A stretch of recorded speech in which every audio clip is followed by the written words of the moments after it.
मेरा अफसाना चैनल पर आप सभी का स्वागत है। मेरा नाम सोनिया है। मेरी उम्र 19 साल है। अभी मेरी शादी को 3 ही महीने गुजरे थे कि मेरे पति की डेथ हो गई। पति के मरने के बाद मैं 3-4 महीने तक तो ससुराल में ही रही और फिर मेरे माँ बाप मुझे लेने के लिए आ गए, लेकिन मैं उनके साथ नहीं गई क्योंकि मैं अपने माँ बाप पे बोझ नहीं बनना चाहती थी। क्योंकि मेरे पापा की हालत कुछ ठीक नहीं थी। उन्होंने बहुत ही मुश्किल से मेरी शादी की थी। मेरे ससुराल वाले अच्छे खासे अमीर थे। मेरी सास के सिर्फ 2 ही बेटे थे और उनकी एक बेटी थी। मेरा पति और उनका एक बेटा जो मेरे पति से 2 साल छोटा था। मेरे पति के मरने के बाद मैं चाहती थी कि मेरी सास मेरी शादी मेरे देवर से कर दे, इसलिए मैं उनका दिल जीतने की बहुत कोशिश करती। मैं घर का सारा काम खुद ही करती थी और रात को सोने से पहले अपनी सास के पैर भी दबाया करती थी। मुझसे जितना भी हो सकता था मैं अपनी सास की सेवा करती थी और उन्हें कभी भी शिकायत का कोई मौका नहीं देती थी, क्योंकि मैं चाहती थी कि वो एक बार फिर से मुझे अपनी बहू बना ले। मेरी एक ननद थी जो शादीशुदा थी। वो बहुत ही कम हमारे घर आया करती थी, क्योंकि मेरी सास ने उसकी शादी भी एक बहुत ही अमीर घर में की थी, इसलिए वो अपने ससुराल में ज़्यादातर रहना पसंद करती थी। उसके घर में तो हमारे घर से भी ज़्यादा ऐशो आराम मौजूद थे और वो अपने ससुराल में बहुत ही खुशी खुशी ज़िंदगी बिता रही थी। लेकिन मेरी ननद जब भी आती थी मैं उसकी बहुत ही अच्छे से खातिरदारी करती थी, उसकी पसंद के सारे खाने बनाती, उसके बच्चे का भी बहुत ख्याल रखती। इस बात से भी मेरी सास बहुत खुश हुआ करती थी। मेरी सास मुझे शादी के पहले दिन से ही पसंद करती थी। मैं भी उनके साथ बहुत अच्छा व्यवहार रखती थी और मुझे ढेर सारा आशीर्वाद दिया करती थी। वो कहती थी, मेरा आशीर्वाद तुम्हारे साथ है, भगवान तुम्हें हमेशा सुखी रखे। मैं तो भगवान से प्रार्थना करती हूँ कि मेरी दूसरी बहू भी मुझे उतनी ही अच्छी मिले जितनी तुम हो। मुझसे कहती थी कि तुम मेरे लिए बिल्कुल मेरी बेटी की तरह हो। तुम जिस तरह मेरी सेवा करती हो इस तरह तो कोई बेटी भी अपनी माँ की सेवा नहीं कर सकती। मैं अपनी सास का किसी तरह भी दिल जीतना चाहती थी, क्योंकि हमारे घर में सिर्फ मेरी सास की ही हुकूमत चलती थी। हर चीज़ उनके कहने पे होती थी। उनकी मर्ज़ी के बिना तो घर में पत्ता भी नहीं हिल सकता था। अगर कोई बात उनको बुरी लग जाती तो फिर इस घर में उनका नाम भी कोई नहीं लेता था, क्योंकि मेरी सास बहुत ही सख्त मिजाज की औरत थी। हमारे घर में तो उनकी मर्ज़ी के बिना परिंदा भी पर नहीं मार सकता था। मेरी सास मुझसे बहुत ज़्यादा खुश थी, लेकिन मुझे विश्वास हो गया था कि वो मेरे देवर के साथ मेरी शादी करवा देंगी। मेरा देवर जो कि अमेरिका में डॉक्टर की पढ़ाई कर रहा था, उसके वापस आने में सिर्फ 3 महीने रह गए थे और मैं दिल ही दिल बहुत खुश हो रही थी कि एक बार फिर से यह घर मेरा हो जाएगा और मैं इस घर की मालकिन बन जाऊंगी, क्योंकि मैं अपनी पूरी ज़िंदगी गरीबी में गुजार कर आई थी और यहाँ आकर मुझे पता चला था ज़िंदगी में ऐशो आराम क्या होते हैं। अब मैं ऐशो आराम अपने हाथों से गंवाना नहीं चाहती थी। मेरा ससुराल बहुत ज़्यादा अमीर था। मेरे ससुर के पास बहुत सारी ज़मीन थी जो उन्हें अपने माँ बाप दादाओं से विरासत में मिली। ये लोग ख़ानदानी अमीर थे। मेरा देवर भी दिखने में काफ़ी खूबसूरत और स्मार्ट था। अगर मैं अपने माँ बाप के घर चली भी जाती तो फिर पूरी ज़िंदगी अकेले कैसे काटती। मुझ जैसी गरीब ऊपर से विधवा लड़की से कौन शादी करता। इसलिए मेरी पूरी कोशिश थी कि मेरी शादी अपने दूसरे बेटे के साथ करवा दे। मैंने भी क्या किस्मत पाई थी। जब मेरी शादी हुई थी तो मैं बहुत खुश थी। मेरी शादी एक पैसे वाले घराने में हो रही थी। अब तक मैं हर चीज़ के लिए तरस रही थी। अब मुझे तरस का ज़िंदगी नहीं गुजारनी पड़ेगी। लेकिन भगवान ने मेरी ये खुशियाँ भी 3 महीने के अंदर छीन ली। 3 महीने में ही मैं विधवा हो गई। मैं चाहती थी देवर से शादी हो जाए और मैं इसी घर में ऐशो आराम के साथ रहूं और अपनी सास की तरह पूरे घर पर अपना रोब जमाना चाहती थी। मुझे पता था कि ये तभी हो सकता है जब मेरा देवर मुझसे शादी करेगा, क्योंकि मेरी सास अपने इस बेटे का बहुत कहना मानती थी और अपने छोटे बेटे से हर बात में सलाह मशवरा भी लेती थी। मेरे पति बचपन से ही बीमार रहते थे और बचपन से यह कमज़ोरी उनके शरीर से जवानी तक नहीं निकली। यह देखने में काफ़ी दुबले पतले और सांवले रंग के थे। इसलिए तो मेरी जैसी गरीब लड़की की शादी इतने अमीर परिवार में हो गई। लेकिन मैं फिर भी अपने पति के साथ खुशी खुशी ज़िंदगी गुजार सकती थी। पर मेरे पति ने मेरा साथ नहीं दिया। वो मुझे छोड़कर भगवान को प्यारे हो गए। हम भले ही गरीब लोग थे, लेकिन अगर मेरे पापा को पता चलता कि मेरे पति को कोई बीमारी है, वो बचपन से ही बीमार रहते हैं, तो मेरे पापा कभी भी अपनी बेटी का रिश्ता इस घर में नहीं करते। मेरे पापा को इस बात की बिल्कुल भी जानकारी नहीं थी। इसलिए मेरी सास ने मेरे पापा से रिश्ता मांग लिया था और इस तरह से मैं इस घर में आ गई थी। पर होनी को कौन टाल सकता है। मेरी शादी को अभी 3 महीने गुजरे ही थे कि मेरी पति की तबीयत अचानक ही ख़राब हो गई। मेरी सास ने मेरे पति के इलाज पे पैसा पानी की तरह बहाया था। उन्हें दूसरे देश इलाज के लिए भी भेजना चाहती थी, लेकिन अब उनके पास ज़्यादा समय बचा ही नहीं था। वह दूसरे देश पहुंच पाते और इलाज करा पाते। उन्होंने कुछ ही दिनों में दम तोड़ दिया। अपने पति के मरने के बाद मैं 1 साल तक अपने सास ससुर और ननद की सेवा करती रही। पूरे घर को अच्छे से संभाला हुआ था। पर उस दिन मुझे बहुत दुख हुआ जब मेरी सास ने कहा, मैं अपने छोटे बेटे के लिए लड़की ढूंढ रही हूँ। अब मैं उसकी शादी करना चाहती हूँ। मैं दिल ही दिल में यह सोच रही थी, जो दिन रात उनके आगे नौकरानी बनी फिरती रहती हूँ, उनकी सेवा करती रहती हूँ, तो शायद मेरी सेवा से खुश होकर मेरी सास मुझे अपने छोटे बेटे की बहू बना लेगी। लेकिन मेरी सारी मेहनत और उम्मीद पे पानी फिर गया। ऐसा मैंने कभी सोचा नहीं था। मैं यह हरगिज़ नहीं होने देना चाहती थी। एक दिन मैं और मेरी सास एक बहुत ही पहुँचे हुए बाबा के पास गए थे। मेरी सास तो न जाने कब से इस बाबा के पास जा रही थी। वो हर सोमवार को बाबा के पास जाती थी और उनका आशीर्वाद भी लेती थी।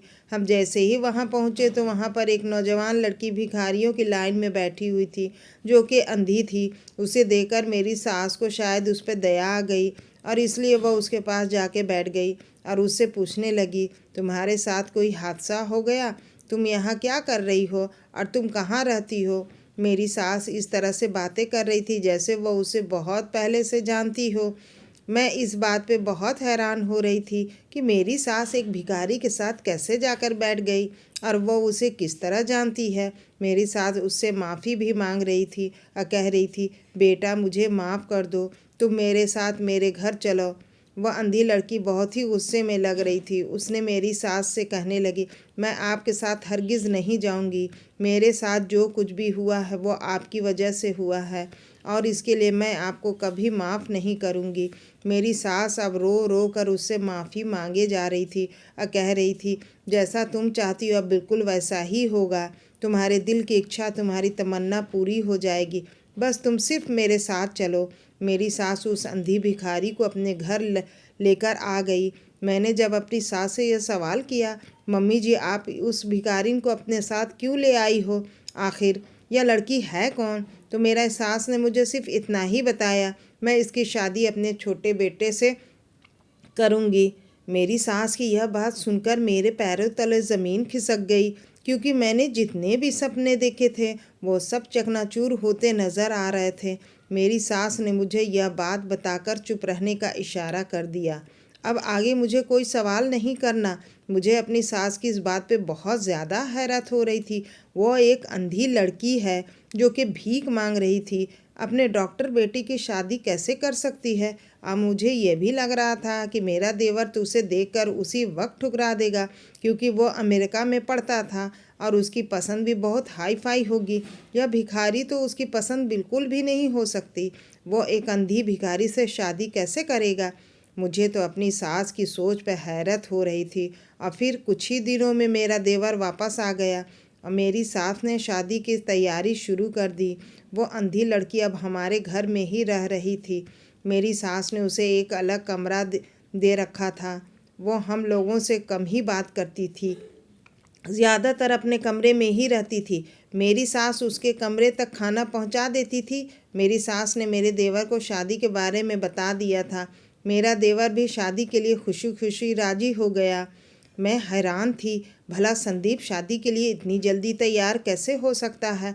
उसे वह अंधी भिखारी कैसे पसंद आ सकती है? फिर मैंने सोचा, शायद मेरी सास ने संदीप का यह नहीं बताया होगा। उन्होंने उसके लिए किस लड़की को चुना है, वो अंधी है। मैंने बहुत कोशिश की किसी तरह अपने देवर को यह बात बता सकूं कि तुम्हारी माँ ने तुम्हारे लिए एक अंधी भिखारी लड़की चुनी है। मैं चाह कर भी अपने देवर से यह बात नहीं बता पा रही थी। एक दिन मुझे मौका मिल गया और मैंने संदीप को भड़काने की पूरी कोशिश की। संदीप, तुम्हारी माँ ने तुम्हारे साथ धोखा किया है। वह तुम्हारी शादी एक गंदी लड़की से कर देना चाहती हैं। मेरी बात सुनते ही संदीप मुझे खाली खाली नज़रों से देखा और कहा, भाभी आप चिंता मत करें, मुझे अपनी माँ पे पूरा भरोसा है। वो मेरे साथ कुछ भी गलत नहीं करेगी। मैं अपना उतरा मुंह लेकर चुप हो गई। जब शादी का समय हुआ तो मेरे देवर ने उस लड़की को देखा और उसके चेहरे पे ऐसी खुशी चमकने लगी जैसे पता नहीं उसे कौन सी बड़ी खुशी मिल गई हो। वो बहुत ज़्यादा खुश हो गया और उसकी खुशी देखकर मैं हैरान हो गई। आखिर मेरा देवर इतना खुश क्यों है? एक अंधी लड़की उसकी पत्नी बनने जा रही है और फिर वो इतना ज़्यादा खुश है। मेरी परेशानी किसी भी तरह से कम होने का नाम नहीं ले रही थी। मुझे कुछ भी समझ नहीं आ रहा था। मैं फिर मेरे देवर की शादी उस अंधी लड़की से हो गई और मेरी आंखों के सामने ही अपनी पत्नी का हाथ पकड़कर अपने कमरे में लेके चला गया। मेरे सारे सपने जो अब तक मैंने देखे थे वो सब धरे के धरे रह गए। मेरी सास ने मुझे हुक्म दिया, अपने देवर देवरानी की सारी जिम्मेदारी अब तुम्हें ही उठानी होगी, क्योंकि वह अंधी है, उसे कुछ भी नज़र नहीं आता। इसलिए उसके खाने पीने से लेकर उसके हर काम की जिम्मेवारी अब तुम पर डालती हूँ। मुझे यह बात बिल्कुल भी अच्छी नहीं लगी कि मैंने पहले तो अपनी सास की सेवा की इस घर में और फिर मेरी सास ने मुझे देवरानी की नौकरानी भी पर लगा दिया था। मैंने हिम्मत करके अपनी सास से बात करने का फ़ैसला कर लिया और फिर मैं उनके कमरे में चली गई। मैंने सास से पूछा, आपने मेरे बारे में आखिर क्या क्या सोचा है? आप कब तक मुझे अपने घर में इस तरह नौकरानी बना कर रखेंगी?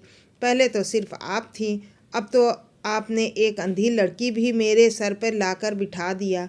अब मेरे पति की माँ थी, इसलिए मैं आपकी सेवा दिलो जान से करती थी, पर मैं उस अंधी भिखारी की नौकरानी नहीं बन सकती। मेरी सास ने मुझसे कहा, इधर आकर मेरे पास बैठो, मैं तुम्हें कुछ बताना चाहती हूँ। वो लड़की कौन है? मुझे मेरी सास अब बिल्कुल भी अच्छी नहीं लग रही थी। मेरा दिल नहीं कर रहा था कि मैं उनके पास जाऊँ। मेरा दिल कर रहा था कि इसी समय इस घर को छोड़कर कहीं भी चली जाऊँ, क्योंकि मैं अपने मकसद में नाकामयाब हो गई थी। मुझे अब उनकी कोई भी बात सुनना गवारा नहीं था, लेकिन मैं मजबूरी से उनके पास जाके बैठ गई।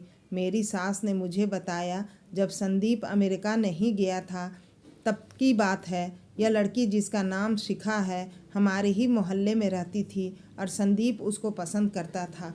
शिखा भी संदीप को पसंद करती थी। संदीप ने कई बार मुझसे कहा था, माँ मेरा रिश्ता लेकर शिखा के घर चली जाओ, पर वे लोग बहुत गरीब थे और मैं संदीप का रिश्ता बहुत ही अमीर ख़ानदान में कराना चाहती थी, जो कि मेरी टक्कर का हो।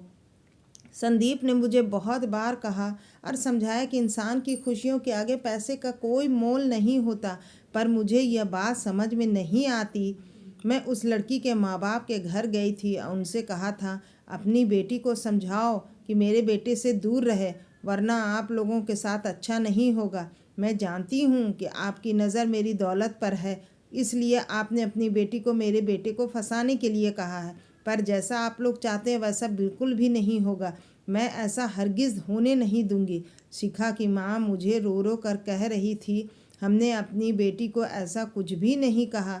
हम गरीब लोग हैं पर इज़्ज़त वाले हैं। आप यहाँ आकर इस तरह तमाशा ना करें तो मोहल्ले में हमारी क्या इज़्ज़त रह जाएगी। भगवान के लिए हम पर दया करें और यहाँ से चले जाएं। उस औरत ने मुझसे कहा था, मैं आज के बाद अपनी बेटी को आपके बेटे से नहीं मिलने दूंगी। आप निश्चित होकर घर जाएं। उस समय जब मैं उनके घर गई और उनको इतनी सारी बातें सुनाकर आ रही थी तो उनके घर के बाहर काफ़ी लोग जमा हो गए थे और सारे मोहल्ले को इस तमाशे के बारे में पता चल गया था। उस लड़की की माँ बेचारी बहुत ही शर्मिंदा हो रही थी और साथ ही साथ रो भी रही थी। जब मैं घर वापस आई तो संदीप मुझसे बात बिल्कुल नहीं कर रहा था। मैंने उसे खाना खाने के लिए बुलाया पर उसने खाना खाने से मना कर दिया। संदीप की यह बेरुखी मुझे बिल्कुल भी सहन नहीं हो रही थी, क्योंकि इससे पहले कभी भी ऐसा नहीं हुआ था कि संदीप मुझसे बात ना करे और मेरी किसी भी बात का जवाब ना दे। संदीप तो मेरा बहुत ही आज्ञाकारी बेटा था, जो मेरी एक आवाज़ पर ही भागा चला आता था। और अब वह इस वजह से हो रहा था क्योंकि उसे उस लड़की से फ़ोन करने के बता दिया था कि मैं उसके घर गई थी और उसके माँ बाप को पूरे मोहल्ले के सामने बेइज्जत करके आई हूँ। अगली सुबह जब वह घर से बाहर जा रहा था तो मैंने पूछा, कहाँ जा रहे हो? उसने बताया, मैं शिखा से मिलने जा रहा हूँ। मैंने उसे बहुत रोका। मैंने उससे कहा, मैं उस गरीब लड़की से तुम्हारी शादी हरगिज़ नहीं करवाऊंगी। उसकी नज़र सिर्फ तुम्हारी दौलत पर है, जो तुम्हें नज़र नहीं आ रही। संदीप मेरी सारी बातें सुनकर बाहर चला गया और उसने मुझे किसी भी बात का जवाब नहीं दिया। थोड़ी देर के बाद जब वो वापस आया तो बहुत ही चिल्ला चिल्ला के रो रहा था। वो अपने कमरे में चला गया। उसने वहाँ पे रखी हुई हर चीज़ तोड़ दी। ऐसा लग रहा था जैसे उस पर पागलपन का दौरा पड़ गया हो। मैंने उसके कमरे का दरवाज़ा खटखटाया पर उसने मुझे जवाब तक नहीं दिया और ख़ुद कमरे में बंद कर लिया। उसने पूरा दिन खाना नहीं खाया। संदीप की यह हालत मुझसे बिल्कुल भी सहन नहीं हो रही थी, क्योंकि मैं उसकी माँ थी। वह मुझे अपनी जान से ज़्यादा प्यारा था। मेरा बड़ा बेटा तो पहले ही बीमार रहता था, पर मैं अपना यह बेटा खोना नहीं चाहती थी। मैं कैसे भी करके उस लड़की और उसके परिवार को शहर से निकाल देना चाहती थी, क्योंकि मुझे ऐसा लगता था अगर वे लोग यहाँ से चले जाएंगे तो संदीप का संपर्क उस लड़की से ख़त्म हो जाएगा और इस तरह वो धीरे धीरे उस लड़की को भूल जाएगा। पर फिर सब कुछ ठीक ही हो जाएगा। संदीप ने उस दिन खुद को कमरे में बंद रखा था। मैं फिर से उस लड़की के घर चली गई। मैंने उस लड़की के माँ बाप को कहा, आप लोग इस शहर से कहीं दूर चले जाएं। उसके बदले में आप लोग मुझसे जितने भी पैसे लेंगे मैं आपको देने के लिए तैयार हूँ। बस अपनी बेटी से कहो कि मेरे बेटे का पीछा छोड़ दे और उसकी ज़िंदगी से दूर चली जाए। तभी कमरे से निकलकर शिखा बाहर आ गई और मुझसे कहने लगी, आप बेफिक्र हो जाएं, मैं आपके बेटे से कभी भी नहीं मिलूँगी। शिखा ने मुझे बताया, आज भी वो मुझसे मिलने आया था, लेकिन मैंने उसको वापस भेज दिया और उसके साथ अपना रिश्ता हमेशा हमेशा के लिए ख़त्म कर दिया है। शिखा ने मुझसे कहा, हमें आपके पैसे नहीं चाहिए। हम तो पहले ही सोच चुके हैं कि हम यह शहर आज रात को ही छोड़कर चले जाएंगे। आपकी बहुत बड़ी कृपा होगा कि आप अपने बेटे को समझाएं कि वो हमारा पीछा ना करे और हमें सुकून की ज़िंदगी जीने दे। आपका बेटा ही मेरे पीछे पड़ा हुआ था। वह तो हमेशा से ही मुझसे कहता था, मैं शादी करूँगा तो सिर्फ तुमसे ही करूँगा। पर मैंने उसे कह दिया कि मैं अब तुमसे शादी नहीं करूँगी, क्योंकि मुझे पता था कि ऐसा हरगिज़ नहीं हो सकता। आपकी नज़र में आपका पैसा और पैसे के बल पर बनाई गई ताकत और शोहरत प्यारी है। आपको अपनी बेटी की खुशियाँ से कोई लेना देना नहीं है। मैं जितना संदीप से दूर रहती थी, संदीप उतना ही मेरे पास आने की कोशिश करता और फिर मेरी यही गलती हुई कि मैं धीरे धीरे उसके प्यार में पड़ती चली गई। संदीप ने मुझे समझाया था कि मैं अपनी माँ को मना लूँगा। तुम बिल्कुल भी चिंता मत करो। मेरी माँ मुझे बहुत प्यार करती है, मेरी खुशियों का ख्याल ज़रूर रखेगी। लेकिन मुझे अफसोस था कि संदीप इतनी बड़ी गलतफहमी में जी रहा था कि उसकी माँ उसकी खुशियों का ख्याल रखेगी। मैंने शिखा से कहा, मुझे समझाने की या मुझे बताने की ज़रूरत नहीं है। जितनी जल्दी हो सके शहर से निकल जाओ। ऐसा कहकर जब मैं घर गई तो संदीप की हालत बिगड़ चुकी थी। मैंने यह सोचा कि यह सिर्फ कुछ ही दिनों की बात है, धीरे धीरे वह खुद ठीक हो जाएगा और शिखा को भूल जाएगा। पर ऐसा कुछ भी नहीं हुआ था। संदीप की तबीयत दिन पर दिन बिगड़ती ही जा रही थी। उसने खाना पीना बिल्कुल ही बंद कर दिया था। और फिर एक दिन तो संदीप बेहोश होकर गिर गया। अब बेहोशी के आलम में वह शिखा का नाम ही पुकार रहा था। उस दिन मुझे एहसास हुआ, काश मैं शिखा के साथ उसकी शादी कर देती तो शायद आज मेरे बेटे की यह हालत ना होती। उस दिन मेरा बेटा अस्पताल में दाखिल था। जिस दिन संदीप को थोड़ा होश आया, उस दिन वह मुझे रो रो कर कह रहा था, मम्मी मुझे शिखा के पास जाना है। भगवान के लिए मुझे शिखा से मिलवा दो। सिर्फ एक बार मुझे उसकी शक्ल दिखा दो, मैं उसके बिना मर जाऊंगा। मैं उससे मिलने की कोशिश करता हूँ, लेकिन वह मुझसे मिलना ही नहीं चाहती। मैं उससे मिलने गया था, पर उसने मेरे साथ अपना रिश्ता ख़त्म कर दिया। अब पता नहीं मुझे छोड़कर कहाँ चली गई। अब संदीप को क्या खबर थी कि मैंने ही उसे शहर से निकाल दिया है। संदीप उस दिन की बात कर रहा था जब वह शिखा से मिलने गया था और उसी दिन शिखा ने शहर छोड़ दिया था। मैंने संदीप को समझाया, बेटा सब ठीक हो जाएगा, जैसे ही तुम ठीक हो जाओगे मैं तुम्हारा रिश्ता लेकर उस लड़की के घर चलूँगी। मैं तुमसे वादा करती हूँ, मैं शिखा की शादी तुम्हारे साथ ही करवाऊँगी। वह कहीं इधर उधर अपने रिश्तेदार के घर गई होगी, कुछ ही दिनों में वापस आ जाएगी, तुम चिंता मत करो। मैंने नज़रें चुराते हुए संदीप से कहा। यह खबर सुनने के बाद संदीप थोड़ा खुश हो गया और फिर कुछ ही दिनों में वह ठीक हो गया। जब हम घर वापस आए तो संदीप फिर से शिखा से मिलने गया, लेकिन वह बहुत ही मायूस होकर घर वापस आ गया। संदीप ने मुझे बताया, मम्मी अब तो आप भी मान गई, आप भी शादी के लिए राजी हो गई। फिर पता नहीं क्यों शिखा और उसके घर वाले यह शहर छोड़कर कहीं चले गए और उनका नंबर भी बंद आ रहा है। मैं उनको कहाँ तलाश करूँगा, पता नहीं वह लोग कहाँ चले गए हैं। इस मोहल्ले में काफ़ी लोगों से पूछा पर किसी को भी पता नहीं है, पर वह लोग आखिर गए कहाँ। लेकिन मैंने संदीप को कुछ नहीं बताया कि वह लोग मेरे कहने पर ही यह शहर छोड़कर चले गए हैं, क्योंकि मैं जानती भी नहीं थी कि वह लोग आखिर गए कहाँ। संदीप ने पूरे 6 महीने शिखा को तलाश किया पर उसको कहीं भी नहीं मिली और आखिर मायूस होकर संदीप को यह बात स्वीकार करनी पड़ी कि अब शिखा नहीं मिलेगी और उसने यह फैसला कर लिया कि वह देश छोड़कर चला जाएगा और कभी भी वापस नहीं आएगा। संदीप का यह फैसला सुनकर मैं बहुत दुखी हो गई थी और अपने किए पे पछता रही थी। मैंने आखिर ऐसा क्यों किया? अगर उसकी शादी शिखा के साथ करवा देती तो कम से कम मेरा बेटा मेरी आंखों के सामने रहता और यह देश छोड़कर कभी न जाता। संदीप को मैंने समझाने की बहुत कोशिश की, उसको रोकने की बहुत कोशिश की, पर उसने मेरी एक नहीं मानी। उसने मुझसे कहा था कि मैं शिखा के बगैर बिल्कुल भी नहीं रह सकता और यह कहकर मुझे शिखा की याद ज़रूर आएगी। ऐसा भी नहीं हो सकता मैं इस देश में अपने शहर में रहूं और आते जाते हुए शिखा के घर की तरफ न देखूं, उसकी याद मुझे न सताए। मेरा अब जीना मुश्किल हो गया है। यह शब्द बोलकर संदीप बहुत ही ज़्यादा रो रहा था और मैं उसके किए पे पछता रही थी। मैं अपनी ज़िद में आकर अपने बेटी की खुशियाँ बर्बाद कर दी थी। अगर मैं उसकी शादी शिखा के साथ करवा देती तो आज कितना खुश होता। अब अपने बेटे की हालत जिम्मेदार सिर्फ मैं ही थी। मेरी वजह से उसकी आंखों के इतने आंसू आए थे। और फिर उसके बाद संदीप अमेरिका चला गया, लेकिन मैंने शिखा की तलाश जारी रखी। मैंने शिखा के सारे रिश्तेदार को भी कह दिया था कि अगर आप लोगों को कभी भी शिखा के बारे में कुछ पता चले तो मुझे ज़रूर बताना। पर अजीब बात थी, किसी को भी उसके बारे में कुछ पता नहीं था। आखिर वो लोग गए कहाँ? उसके बाद मैं हर सोमवार को उस बाबा के पास जाती। मैं चाहती थी कि किसी तरह शिखा मुझे मिल जाए। मैं रोज़ बाबा का आशीर्वाद लेती और बाबा से कहती, भगवान से प्रार्थना करना कि मेरे बेटी की खुशियाँ वापस आ जाए। और फिर भगवान ने मेरी प्रार्थना स्वीकार कर ली। मुझे शिखा वहीं पर बैठी मिल गई। जब मैंने उसे वहाँ पर देखा तो मैं बहुत ही खुश हो गई और उसे अपने घर लेकर आ गई। शिखा ने मुझे बताया था कि जिस रात वे लोग शहर छोड़कर जा रहे थे उसी रात उनका बहुत बड़ा एक्सीडेंट हो गया था और उस एक्सीडेंट में उसके माँ बाप उसे अकेला छोड़कर चले गए थे। माँ बाप के मरने के बाद शिखा बिल्कुल अकेली रह गई थी।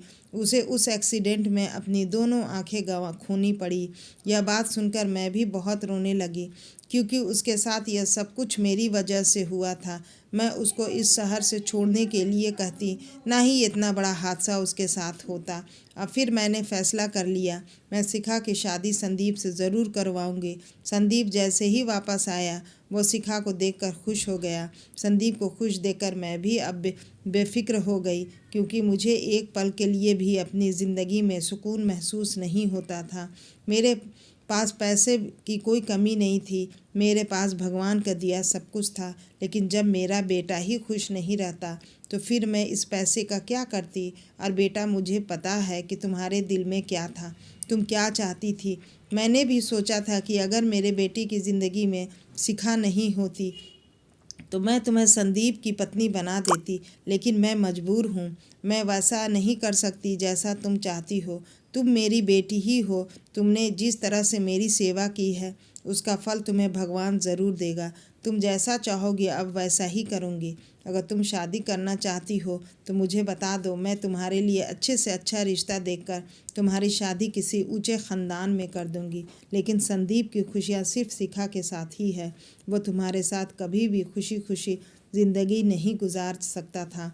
मेरी सास ने मुझसे कहा, मेरे पास जितनी भी दौलत है मैं अपनी आधी दौलत तुम्हारे नाम कर दूंगी। आधा हिस्सा तुम्हारा होगा, आधा हिस्सा संदीप का होगा। पर फिर भी तुम अपनी ज़िंदगी का कोई फ़ैसला लेना चाहती हो तो तुम्हें पूरा हक है। तुम जो भी कहोगी वैसा ही होगा। अपनी सास की सारी बातें सुनकर मुझे उस समय एहसास हुआ कि मैं जो कुछ भी सोच रही थी वो बहुत ही गलत था। मुझे अपने घर वालों का प्यार भी नज़र नहीं आ रहा था। अगर वह चाहते तो अपने बेटे की मौत के बाद मुझे मेरी माँ के घर भेज सकते थे, पर उन्होंने मेरे साथ ऐसा कुछ नहीं किया और मेरी सास ने अपनी बेटी बनाकर मुझे अपने ही पास रखा। मेरी सास ने आगे कहा, बेटा अपने दिल में कोई मलाल बिल्कुल मत रखना कि मैंने अपने बीमार बेटे से तुम्हारी शादी करवाकर तुम्हारी ज़िंदगी ख़राब कर दी। मैंने अपने बड़े बेटे की शादी तुम्हारे साथ इसलिए की थी क्योंकि डॉक्टर ने मुझे उम्मीद दिलाई थी कि मेरा बेटा ठीक हो जाएगा।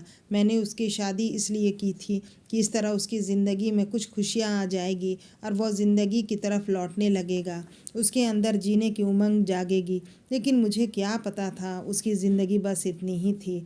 मैंने उसी समय अपनी सास को कह दिया, मम्मी जी अब मैं अपनी पूरी ज़िंदगी आप लोगों के साथ ही गुजारूंगी। इस घर में मुझे जितनी खुशियाँ मिली मैंने तो कभी नहीं सोचा था कि मेरी ज़िंदगी में भी कभी इतनी खुशियाँ मुझे नसीब होगी। आपने जितना कुछ मुझे दिया है मेरे लिए तो यह बहुत ज़्यादा है। मुझे अब और ज़्यादा की इच्छा नहीं है। मेरी सास ने मुझे गले लगा लिया और मुझसे कहा, तुम मेरी बेटी हो, हमेशा मेरी बेटी ही रहोगी। अपनी सास की यह बात सुनकर मुझे बहुत ज़्यादा खुशी मिली। मैंने उस समय अपनी सास को कहा, मम्मी जी मैं संदीप और उसकी पत्नी को उसके कमरे में खाना देकर आती हूँ। मैंने अपनी सास से कहा, अब आप उन दोनों की फ़िक्र बिल्कुल मत करें, मैं ही अपनी देवरानी का ख्याल रखूँगी। उसकी आंखें नहीं हैं तो क्या हुआ, मेरे लिए वो मेरी बहन जैसी है। मैं उसको कभी भी इस बात का एहसास नहीं होने दूंगी कि उसको कुछ भी नज़र नहीं आता। मैं उसका बहुत ही ज़्यादा ख्याल रखूँगी। मेरी सास ने मेरे सिर पर हाथ रखकर मुझे आशीर्वाद दिया और कहा, मेरी बेटी मुझे तुमसे इसी बात की उम्मीद थी। जब मैं खाना लेकर संदीप के कमरे में गई तो वहाँ 3 और डॉक्टर बैठे हुए थे और संदीप उनके साथ शिखा के बारे में ही बात कर रहा था। वो कह रहा था, मैं जिस लड़की के बारे में आप लोगों को बताना चाहता था यही वह लड़की है, शिखा, जिससे मैं बहुत मोहब्बत करता था। आज भगवान की कृपा देखो कि शिखा मुझे मिल गई। उसका साथ पाकर मैं बहुत ही ज़्यादा खुश हूँ। मुझे तो अपनी किस्मत पे विश्वास नहीं हो रहा, मुझे मेरी मोहब्बत मिल गई। संदीप के डॉक्टर दोस्त शिखा की बहुत ज़्यादा तारीफ़ कर रहे थे और वो तारीफ़ के काबिल भी थी क्योंकि शिखा बहुत ही खूबसूरत लड़की थी। संदीप के दोस्त जो डॉक्टर थे वह संदीप से कह रहे थे, तुम शिखा को अमेरिका लेकर जाओ, उसका वहाँ ऑपरेशन करवाएंगे और फिर शिखा की आंखें वापस आ जाएगी। यह बात सुनकर मुझे और भी ज़्यादा खुशी हो रही थी। उसकी आंखों की रोशनी एक बार फिर वापस आ जाएगी और फिर हम दोनों देवरानी या जेठानी इस घर में खुशी खुशी ज़िंदगी गुजारेंगे। तो दोस्तों आपको कहानी कैसी लगी कमेंट करके ज़रूर बताना। आप मेरे चैनल पे नए हैं तो मेरे चैनल को सब्सक्राइब कर लीजिए। कहानियाँ पढ़ने के लिए आप सभी का दिल से बहुत बहुत धन्यवाद।